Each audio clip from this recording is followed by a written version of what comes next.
Bollywood actor Varun Dhawan's hush-hush wedding with childhood sweetheart and fashion designer Natasha Dalal to be held on January 24th. It is the biggest topic of discussion among fans, netizens and the media right now.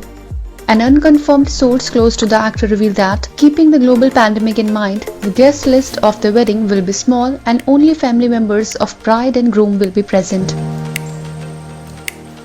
However, there is a possibility that the two families may throw a party later for the Bollywood fraternity. It will be around 40 people from both the family gather for the occasion. They will stay in a resort in Alibag from January 22nd to January 26th, and then the family and the couple return to Mumbai.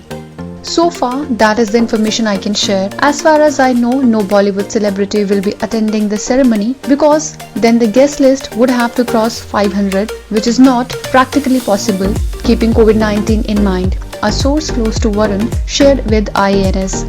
I know there is a lot of news floating around about the guest list and the ceremonies, but the families of Varun and Natasha will be leaving for Alibag on January 22nd. The young couple will tie the knot on January 24th, the source added. While it is being reported that the wedding will take place in Alibag near Mumbai, Varun's fans are curious to know which exact property has been rented for the actor's wedding. The actor is expected to tie the knot at the Mansion House Resort in Alibag, which is only 20 minutes away from Mumbai via speedboat, as per a report in pinkvilla.com.